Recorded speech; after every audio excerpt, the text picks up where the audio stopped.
Hello friends, मैं आशिक Ansari touch education में आपका स्वागत है। आपको पता ही होगा कि कोरोना काल का संकट स्थिति चल रहा है, संकट समय चल रहा है। ऐसे में ऑनलाइन क्लास जो है काफ़ी कारगर होती है। तो आज से हम लोग क्लास 9th का ऑनलाइन क्लास स्टार्ट करने जा रहे हैं। क्लास 9th का जो ऑनलाइन क्लास का जो लाइव सेशन है वो हमेशा लाइव जो है 11 बजे से रहेगा, लेकिन आज 11:30 बजे से मैं लाइव कर रहा हूं। तो आप जो है इस वीडियो के माध्यम से सीख सकते हैं और ज़्यादा से ज़्यादा स्टूडेंट तक इस वीडियो को पहुंचा सकते हैं। एक नया टॉपिक उठाते हैं और वो टॉपिक लेते हैं क्षेत्र मिति।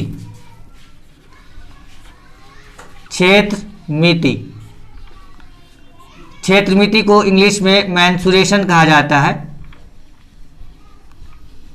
मेंसुरेशन, अगर इस दो वर्ड को हम खंडित करें, बांटे क्षेत्र मिति को, तो क्षेत्र प्लस मिति।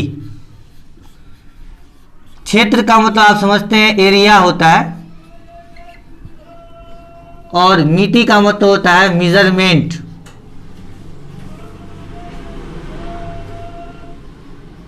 यानी किसी भी एरिया का मेजरमेंट, यानी किसी भी एरिया का मापना, किसी भी एरिया को, किसी भी क्षेत्र को अगर हम मापेंगे उसी को हम लोग क्या बोलेंगे, क्षेत्र मिति बोलेंगे। जैसे कि ये रूम, जो जिस रूम से हम क्लास से आपको लाइव कर रहे हैं, इस रूम की लंबाई और चौड़ाई ज्ञात करने के लिए जिस विधि का हम इस्तेमाल करेंगे, जिस मैथ का, जिस गणित का हम इस्तेमाल करेंगे, उसी गणित को हम लोग क्षेत्र मिति कहेंगे। अब क्षेत्र मिति में सबसे पहला जो पॉइंट्स होता है वो आप आकृतियों की समझ। तो आकृतियों की समझ जो है वो ज्योमेट्री से है। ज्योमेट्री में आपने पढ़ा होगा कि आकृति में त्रिभुज होता है, चतुर्भुज होता है। ये सब की समझ आपको भली भांति क्लास 8 और 7 में दिया जा चुका होगा। अभी हम लोग क्षेत्र मिति से संबंधित जो है, आकृति से संबंधित क्षेत्र मिति पर हम लोग थोड़ा सा फोकस करेंगे, और वो ये कि हम लोग फिगर के माध्यम से परिमाप पर चर्चा करेंगे। सबसे पहले क्षेत्र मिति में पहला पॉइंट्स देखते हैं, और उस पहला पॉइंट्स का नाम है परिमाप, जिसको इंग्लिश में पेरीमीटर कहते हैं। परिमाप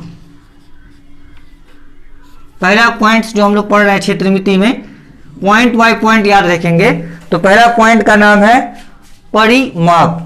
देखिए, परि का मतलब होता है पूरा, परि मतलब होता है पूर्ण, और माप का मतलब होता है मापना। यानी किसी भी फिगर की पूर्ण माप को, पूरी माप को हम लोग बोल सकते हैं कि इसका परिमाप है। किसी भी फिगर के पूर्ण माप, परि का मतलब होता है पूर्ण और माप का मतलब होता है मापन। यानी किसी भी फिगर का पूरी तरह से जो नाप होगी, उस नाप को या माप को हम लोग बोल सकते हैं परिमाप। जैसे कि अब हम एक फिगर से स्टार्ट करते हैं, ज्योमेट्री में चलते हैं। तो ज्योमेट्री में सबसे पहले हम लोग जो है एक आकृति उठाते हैं, उस आकृति का नाम है त्रिभुज। तो त्रिभुज के परिमाप से लेकर जितना सर्कुलर आकृति होती है, जितनी सारी आकृतियां होती हैं, उन सभी आकृतियों के परिमाप पर ही अब पहले हम लोग चर्चा करेंगे, क्योंकि पहला जो टॉपिक हम लोग पढ़ रहे हैं उस टॉपिक का नाम है परिमाप। तो सबसे पहले जो हम लोग देखेंगे वो त्रिभुज के परिमाप के बारे में देखेंगे। तो ये देखिए, ये त्रिभुज है, ये त्रिभुज है। त्रिभुज का किसको बोलते हैं? त्रिभुज। त्रिभुज बोलते हैं, आप ज्योमेट्री में भली बात ही पढ़ते होंगे। त्रि का मतलब होता है तीन, और भुज का मतलब होता है भुजा।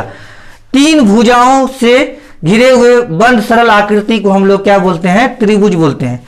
तो अब जो है त्रिभुज, तीन भुजाओं से घिरे हुए आकृति को बोलते हैं। तो यहां पर जो हमको ज्योमेट्री को नहीं देखना है, बल्कि मेंसुरेशन में परिमाप पर चर्चा करना है। तो त्रिभुज में तीन भुजा होता है, यानी कि ये हम इसका शीर्ष ए लेते हैं, ये बी लेते हैं, ये सी लेते हैं। ये ए है तो ए के सामने वाला छोटा ए हो जाएगा। ये बी है तो बी के सामने वाला ये छोटा बी हो जाएगा। ये सी है तो ये छोटा सी हो जाएगा। यानी इसका जो मेजरमेंट माप दिया हुआ है वो ए दिया हुआ है, और इसका माप दिया हुआ है बी, और इसका माप दिया हुआ है सी। तो हमको त्रिभुज का परिमाप को देखना है कि इस त्रिभुज का जो है वो परिमाप क्या होगा। तो त्रिभुज का क्या नाम है? एबीसी। त्रिभुज एबीसी का परिमाप बराबर। आप देखिए कि इसमें परिमाप का मतलब क्या होता है, पूर्ण माप। तो इसमें 3 भुजा है, तीनों भुजाओं को हम लोग क्या करेंगे, ऐड कर देंगे, जोड़ देंगे, तो उसमें क्या हो गया, ये पूर्ण माप होगी। तो त्रिभुज में 3 भुजा है, तो 3 भुजा क्या है, एक है यहाँ पर ए बी प्लस दूसरा है ए सी और तीसरा है बी सी। यानी ए बी का क्या दिया हुआ है वैल्यू, ए बी का वैल्यू दिया हुआ है आपको सी, और ए सी का दिया हुआ है बी, और बी सी का दिया हुआ है ए, यानी ए प्लस बी प्लस सी। तो त्रिभुज का परिमाप बराबर क्या हुआ फॉर्मूला, ए प्लस बी प्लस सी। अब इसी पर हम लोग अर्थ परिमाप का चर्चा करेंगे, अर्थ परिमाप पर।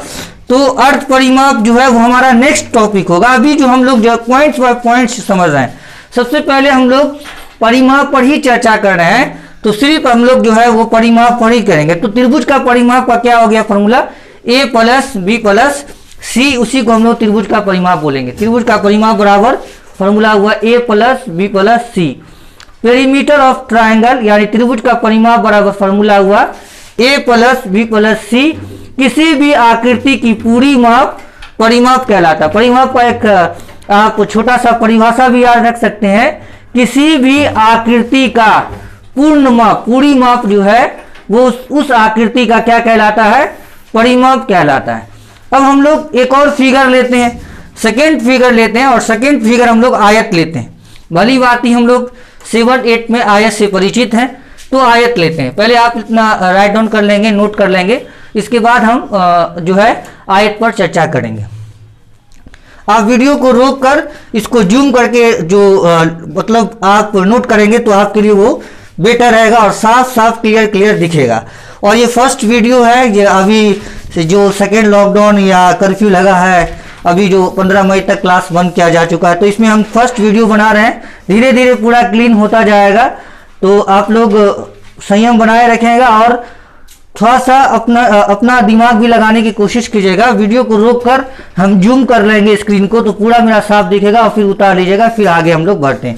अब हम लोग पढ़ते हैं आयत का परिमाप पर थोड़ा सा चर्चा करते हैं।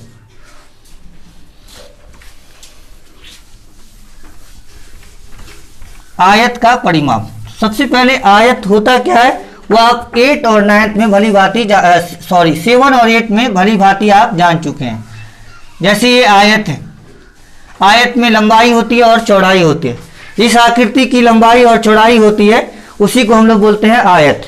और लंबाई चौड़ाई क्या होता है वो ज्योमेट्री में हम लोग पढ़ चुके हैं या फिर आगे पढ़ेंगे भी।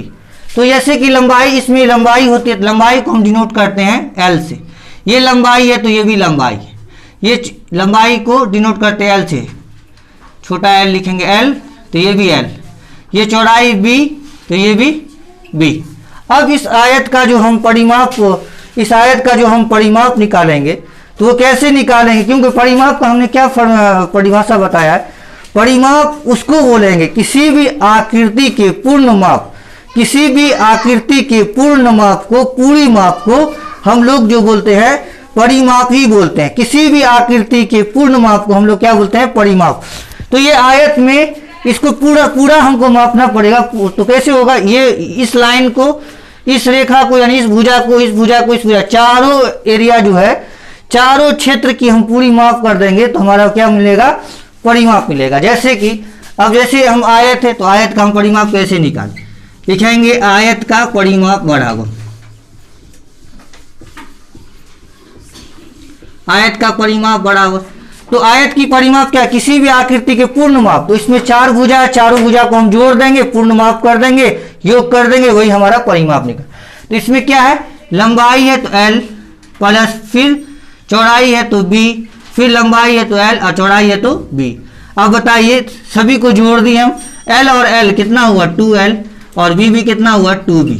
अब यहाँ से कॉमन लेंगे, दोनों में 2 कॉमन है, तो 2 कॉमन लेंगे, तो यहाँ बचा l और यहाँ क्या बचा b, यानी 2 × l + b।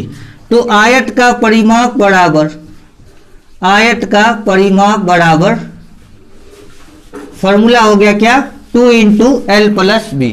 इसी प्रकार जो है हम आपको होमवर्क दे रहे हैं, और होमवर्क के माध्यम से आप जो है सभी का परिमाप निकाल के लाइएगा और निकाल लीजिएगा। तो हम समझेंगे कि आपको परिमाप का ज्ञान हो गया। तो आप होमवर्क लिखेंगे। अब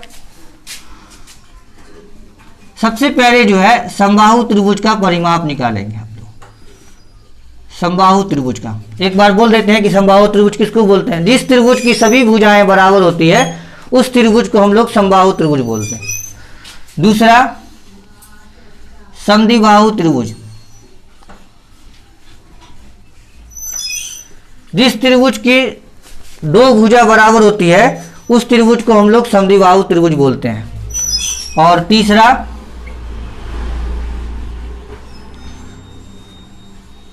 वर्ग, वर्ग की सभी भुजाएं क्या होती है? बराबर होती है। तो आई होप कि परिमाप जो आज हम लोग को क्षेत्रमिति में पहला पॉइंट परिमाप समझना था, तो मुझे उम्मीद है कि आप लोग समझ गए होंगे। अगर आप लोग समझ गए हैं तो ये समबाहु त्रिभुज और समद्विबाहु त्रिभुज और वर्ग तीनों का परिमाप आप लोग निकाल लेंगे। आज के लिए इतना ही, फिर मिलेंगे नेक्स्ट दिन और 11 बजे लाइव 9th मैथमेटिक्स का यहाँ से आगे लेकर। बहुत बहुत धन्यवाद, थैंक यू।